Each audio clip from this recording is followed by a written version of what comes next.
नमस्कार, आपका स्वागत है ट्रांसपोर्ट इमेज में। मैं हूं विदिशा। आइए नजर डालते हैं अब तक के अहम खबरों पर।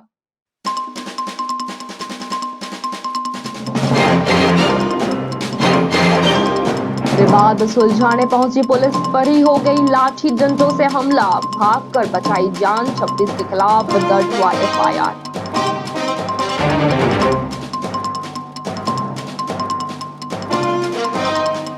ब्लैकमेलिंग के लिए नाबालिगों ने बनाया गैंग, 300 से ज्यादा गर्ल्स की न्यूज वीडियो पुलिस उठाई।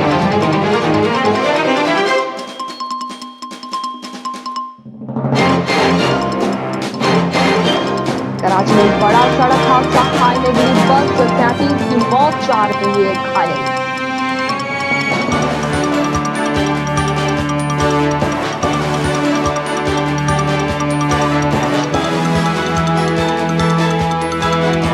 समस्तीपुर सहित उत्तर बिहार के कई जिलों में हो सकती है बारिश, जारी हुआ अलर्ट।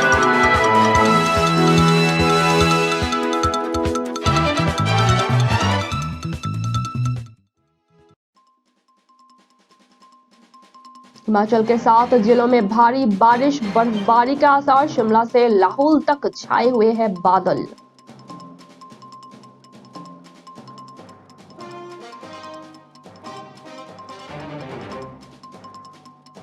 कासा डांजा पब बार में पुलिस के रेड, बरामद हुए ड्रग्स।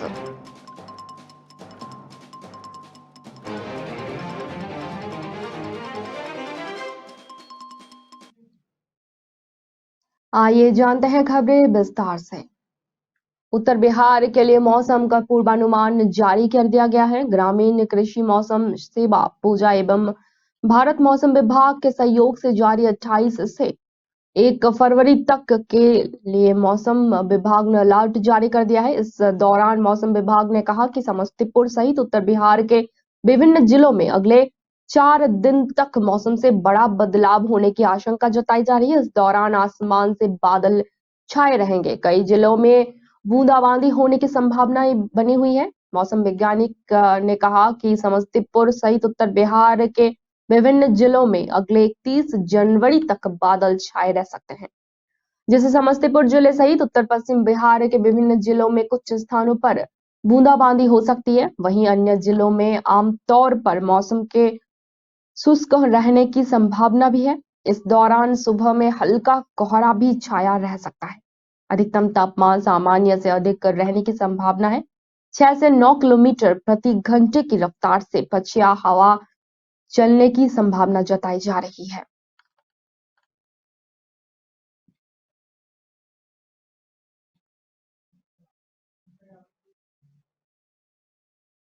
पाकिस्तान से भीषण सड़क हादसे की खबर आ रही है। दक्षिण पश्चिम पाकिस्तान के बेला जिले के बेला इलाके में रविवार तड़के एक तेज रफ्तार यात्री बस सड़क से फिसलकर खाई में गिर गई।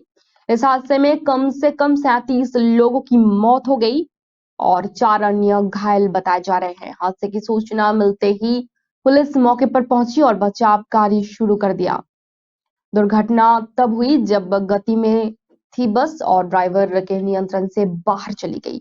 बस के खाई में गिरने के बाद उसमें आग भी लग गई। सूचना ऐसा ही मिल रहा है। वहीं पाकिस्तान के एक रिपोर्ट के अनुसार ये पुष्टि करते हुए बताया जा रहा है कि बलूचिस्तान की राजधानी क्वेटा से कराची जा रही बस खाई में गिर गई, जिसके बाद ही इसमें आग लग गई। कम से कम इस बस में 48 यात्री सवार थे। बचाव अभियान अभी भी जारी है और घायलों को बाहर निकाला जा रहा है। बचाव अभियान जारी रहने के कारण मौतों की संख्या भी बढ़ सकती है। घायल लोगों को लास वेला के नागरिक अस्पताल में भर्ती करवाया गया है। दुर्घटना स्थल पर दमकल, बचाव कर्मी और सुरक्षा कर्मी मौजूद हैं। स्थानीय लोग भी बचाव कार्य में मदद कर रहे हैं। ताज नगरी में नाबालिग लड़कों ने लड़कियों के शोषण करने के लिए एक गैंग बनाकर वारदातों को अंजाम दिया। 2 दर्जनों से अधिक लड़कों का गिरोह अलग अलग तरीकों से साथ पढ़ने वाली लड़कियों के मोबाइल से उनकी डाटा चोरी कर उन्हें ब्लैकमेल करता था। एक युवक का काम निकलने पर वो दूसरी लड़की का डेटा लेकर खुद के द्वारा शोषण की गई लड़की का सारा डेटा दूसरे को दे देता था। खुलासा करने वाले अनरजिस्टर्ड एनजीओ का दावा है कि गिरोह के युवकों के द्वारा 300 से भी ज्यादा लड़कियों को ब्लैकमेल कर उनका शोषण किया जा रहा था। ताज नगरी आगरा में एक अनरजिस्टर्ड एनजीओ की शिकायत पर ही पुलिस ने 9 नामजद और 20 से 25 अज्ञात लड़कों के एक गिरोह के खिलाफ मुकदमा दर्ज किया है। आरोपियों में ज्यादातर अभी नाबालिग हैं। जानकारी के अनुसार एक गैर पंजीकृत एनजीओ के द्वारा महिला आयोग, बाल आयोग और अन्य जगहों पर शिकायत की गई थी। पुलिस को दिए प्रार्थना पत्र में एनजीओ को आरोप था कि बीते दिनों सिकंदरा थाना क्षेत्र की एक नाबालिग छात्रा ने उनसे मदद मांगी थी। छात्रा का आरोप था कि कुछ युवक उसके एडिटेड अश्लील फोटो और कुछ चैटिंग के स्क्रीनशॉट दिखाकर उसे ब्लैकमेल कर रहे हैं। मना करने पर आरोपी उसे ठग कर ले जाने और धमकी दे रहे हैं कि वो अगर शिकायत करेगी तो परिजन उसे गलत ठहराएंगे और उसकी पढ़ाई बंद हो जाएगी। उत्तर प्रदेश के जनपद अमरोहा में 2 गुटों में जमकर विवाद हो गया। सूचना पर पहुंची पुलिस पर दबंगों ने जानलेवा हमला कर दिया। पुलिस कर्मियों ने भागकर अपनी जान बचाई और थाने को सूचना दी। सूचना पर थाने की पुलिस मौके पर पहुंची और हालात को काबू में पाया। चौकी इंचार्ज की तहरीर पर 8 नामजद समेत 26 लोगों के खिलाफ केस दर्ज किया गया है। पुलिस गिरफ्तारी के लिए टीम गठित की है।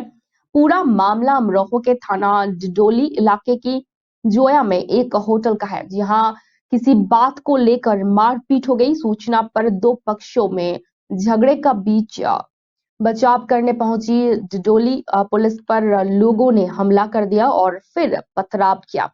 इस दौरान पुलिस कर्मियों ने भागकर अपनी जान बचाई, जिसके बाद कई थानों की फोर्स बुलाकर बिगड़ते हालात को संभाला गया। मामले में पुलिस ने 8 नामजद समेत 26 लोगों के खिलाफ मुकदमा दर्ज किया है। पुलिस आरोपियों की गिरफ्तारी के लिए दबिश दे रही है।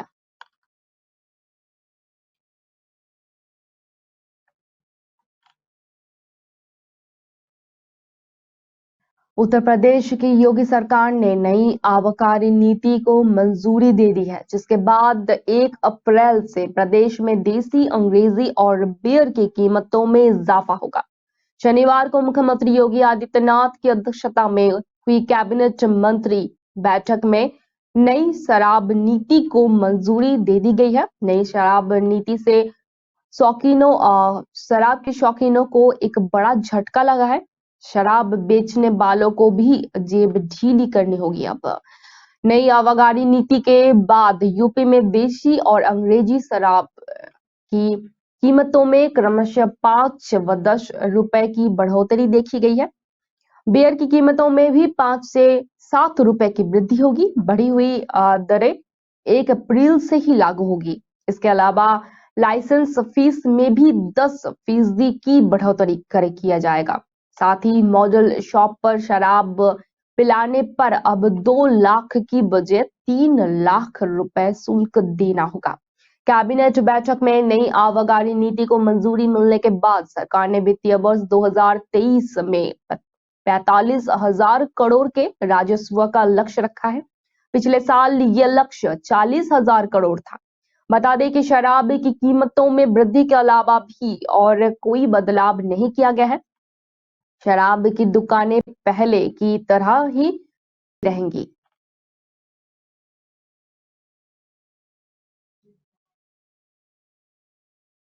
राजधानी लखनऊ के पास के इलाके गोमती नगर में एसिड अटैक का सनसनीखेज मामला सामने आया है। आरोप है कि 2 संदिग्ध युवकों ने घर में घुसकर मां और बेटी पर तेजाब फेंक दिया।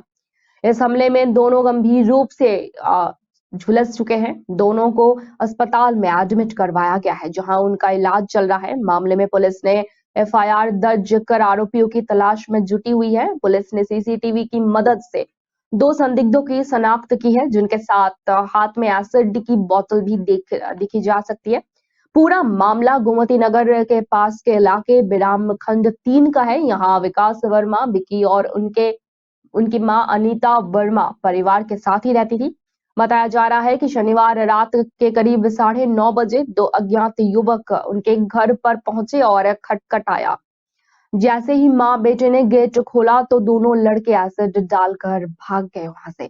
गंभीर हालत में दोनों को लोहिया अस्पताल में एडमिट करवाया गया है।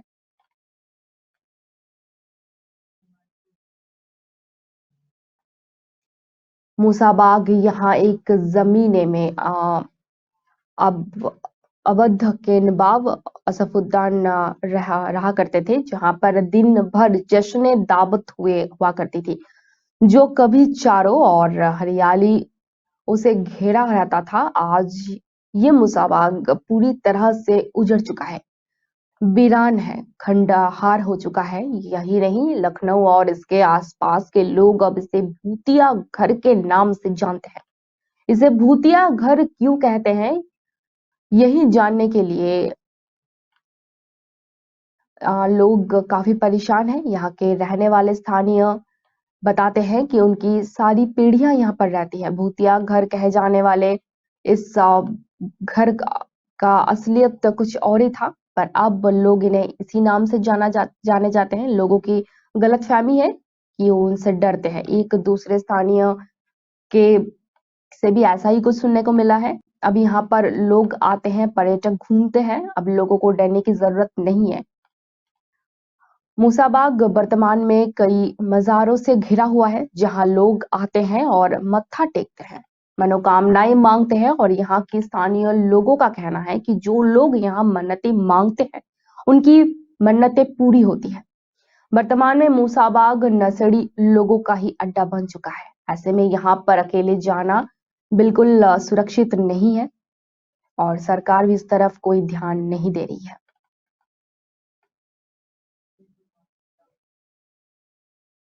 महाराष्ट्र की राजधानी मुंबई के एक पार्क का नाम टीपू सुल्तान से बदलने का फैसला किया गया है।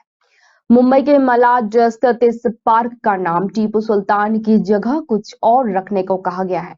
उपनगरीय जिले के संरक्षक मंत्री मंगल प्रभात लोढ़ा ने उपनगरीय जिला कलेक्टर को आदेश दिया है कि मलाड क्षेत्र के पार्क के नाम से टीपू सुल्तान का नाम हटा दिया जाए। आपको बता दें कि इस पार्क का नाम एमवीर सरकार के कार्यकाल में रखा गया था। भाजपा ने इस नामकरण का विरोध किया है। भाजपा पार्क के नामकरण के समय से ही विरोध करती आ रही है। उद्धव सरकार के समय पार्क का नाम रखने को लेकर भाजपा ने कई बार ऐतराज जताया था। नामकरण के विरोध में भाजपा कार्यकर्ताओं ने धरना भी दिया था। गौरतलब है कि हाल ही में गणतंत्र दिवस पर भी भाजपा और बजरंग दल के कार्यकर्ताओं ने मलाड चौराहा पर विरोध प्रदर्शन किया था। कार्यकर्ताओं की मांग ये थी कि इस पार्क का नाम बदला जाए।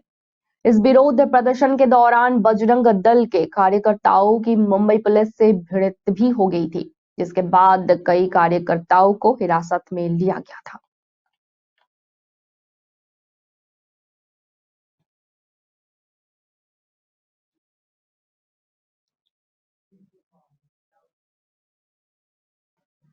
मुंगेर विश्वविद्यालय के सिंडिकेट सभागार में प्रथम पीजीआरसीपी ग्रेजुएट रिसर्च काउंसिल की बैठक कुलपति प्रोफेसर डॉक्टर श्याम राय ने की, जिसमें मुख्य रूप से सीपीआईएचडी में आने वाले समस्याओं पर चर्चा हुई। वही यूनिफॉर्म ऑर्डिनेंस और regulations governing award of PhD के तहत राज्यपाल के सचिवालय द्वारा अप्रूव्ड डिग्री को एमओयू के लिए स्वीकृत किया गया है, जिसका मतलब यह है कि राजभवन द्वारा निर्धारित रेगुलेशन के आधार पर ही एमओयू में पीएचडी की पढ़ाई आरंभ की जाएगी। इसके अलावा बैठक में पेट 2023 के लिए सिलेबस की भी स्वीकृति प्रदान कर दी गई है। कुल सचिव ने बताया कि पूर्व में की गई बैठक में लिए गए निर्णय पर चर्चा की गई, जिसमें post creation and conformation committee की बैठक और बोर्ड ऑफ स्टैटस शामिल है। कुल सचिव ने यह भी बताया कि विश्वविद्यालय में स्थापित नए 20 पीजी विभागों के अतिरिक्त प्रस्तावित नए अन्य पीजी विभागों के सीबीसीएसई सिलेबस का अनुमोदन किया गया है, जिसमें bachelor of physics physical education, सैन्य विज्ञान, ई कॉमर्स, एनसीसी कार्यक्रम, नर्सिंग, फिजियोथेरेपी सहित अन्य भी शामिल रहेंगे। इसके सिलेबस को भी अनुमोदित कर दिया गया है। जल्द ही विश्वविद्यालय में इसकी पढ़ाई भी शुरू कर दी जाएगी।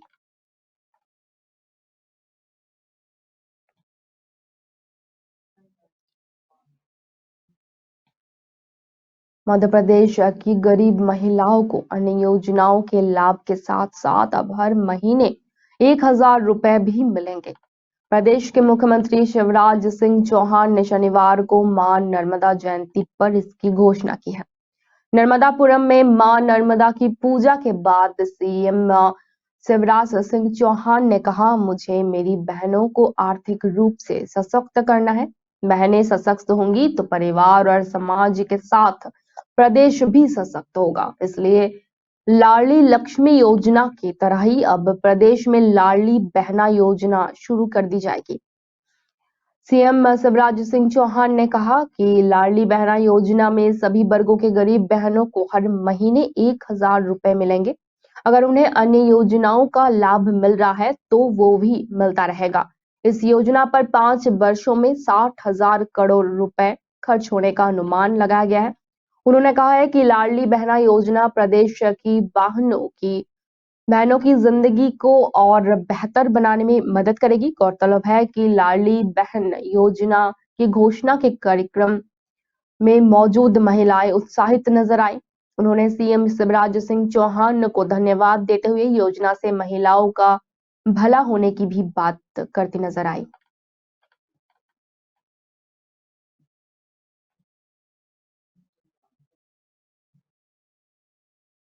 छतरपुर जिले में स्थित बागेश्वर धाम में होने वाली पार्किंग का ठेका लाखों रुपए में हुआ है। यहाँ ग्राम पंचायत ढड़ा ने इस बैठक की ओपन बोली लगाई। इस बोली में धाम के प्रमुख धीरेन्द्र कृष्ण शास्त्री के परिवार ने भी हिस्सा लिया। उनके परिवार ने इस ठेके को 33,15,000 रुपए में हासिल कर लिया है। ठेका हो जाने के बाद अब यहाँ आने वाली गाड़ियों से पंचायत द्वारा निर्धारित किया गया शुल्क वसूला जाएगा। जिले के राजनगर विकास खंड की ग्राम पंचायत गढ़ा में पार्किंग के ठेके की इतनी बड़ी बनाई गई है, कभी किसी ने ना सोचा होगा और नहीं सोचा होगा। यहाँ रहने वालों ने भी कल्पना नहीं की थी कि जिस जगह कभी सन्नाटा पसरा रहता था वहां अब गाड़ियां खड़ी करने के लिए शुल्क वसूला जाएगा। इस ग्राम पंचायत में बागेश्वर धाम जैसा मशहूर धार्मिक स्थल होने की वजह से हर चीज की कीमत बढ़ गई है। ग्राम पंचायत ने इस ठेके के लिए 10 लाख रुपए निर्धारित किए थे। इसकी बोली में 12 ठेकेदारों ने हिस्सा लिया था। सभी ने पार्किंग के लिए निर्धारित 10% राशि जमा करके बोली में हिस्सा लिया था। इस बीच ये बोली पंचायत की निर्धारित राशि से 3 गुना राशि तक पहुंच गई। इसमें सबसे ज्यादा बोली लोकेश गर्ग ने लगाई। उन्होंने सबसे ज्यादा 33,15,000 रुपए की बोली लगाई और पार्किंग का ठेका ले लिया। बता दें कि लोकेश गर्ग बागेश्वर धाम के प्रमुख धीरेन्द्र कृष्ण शास्त्री के चचेरे भाई हैं।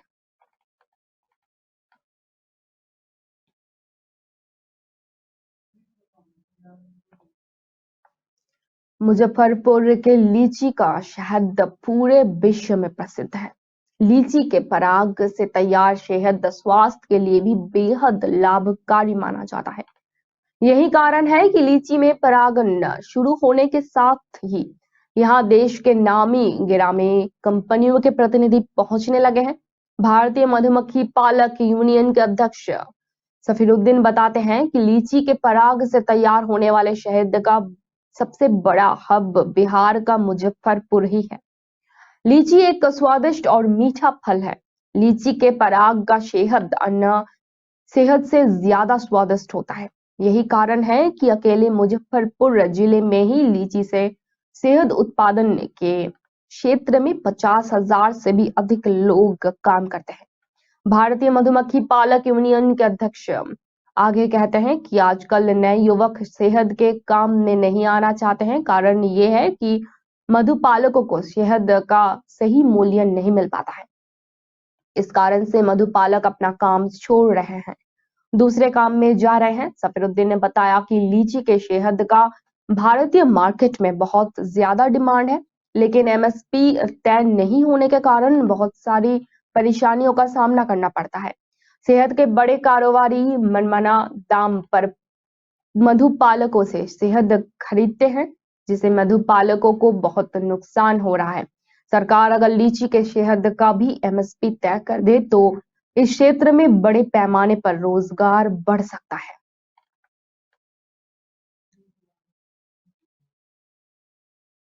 हरियाणा के गुरुग्राम के मशहूर पब्बर में पुलिस ने रेड कर दी। इस दौरान भारी मात्रा में ड्रग्स बरामद किए गए हैं। पुलिस या रेड के दौरान कासा डांजा नाम के पब बार से चरस, गांजा, हेरोइन, कोकेन, एमडीएम जैसे नशे की संदिग्ध पदार्थ बरामद किए गए हैं। साथ ही पुलिस ने पब में मौजूद 288 युवक युवतियों को ब्लड सैंपल के लिए जांच के लिए भेजे हैं। दरअसल क्राइम ब्रांच की एक टीम ने शहर के मशहूर पब बार पर रेड की। गुरुग्राम पुलिस को सूचना मिली थी कि उद्योग बिहार फेज 2 के कासा डांजा पब बार में ड्रग्स परोसी जाती है। सूचना पर पुलिस ने रेड की और मौके से चरस, गांजा, हेरोइन, कोकीन व अन्य संदिग्ध चीजों को बरामद कर मामले की तफ्तीश शुरू कर दी है। एससीपी क्राइम मनोज कुमार ने माने तो 288 युवक युवतियों को ब्लड सैंपल के लिए भेजे हैं, जिन पर शक था कि ये ड्रग्स के सेवन किए हुए थे। एसपी उद्योग बिहार का कहना है कि पुलिस ने रेड के दौरान चरस 10.67 ग्राम, गांजा के सिगरेट 6.30 ग्राम, चिट्टा कोकिन 6.30 ग्राम, एमडीएमए 3.67 ग्राम और कुछ टैबलेट्स बरामद किए गए हैं। बीते 2 महीनों से पुलिस का खुफिया तंत्र पब की गतिविधियों पर नजर रख रहा था। पब में ड्रग्स के इस्तेमाल की शिकायतें लंबे समय से मिलती आ रही थी। इसके बाद खुफिया तंत्र कई बार पब बार में गया और संदिग्ध गतिविधियों पर रिपोर्ट तैयार कर क्राइम ब्रांच को सौंपी। इसके बाद एसपी क्राइम और एसपी उद्योग बिहार, एसपी ईस्ट और 4 क्राइम ब्रांच की टीम के नेतृत्व में रेड की गई। रेड के दौरान युवक और युवतियों को ड्रग्स के सेवन करते हुए पाए गए।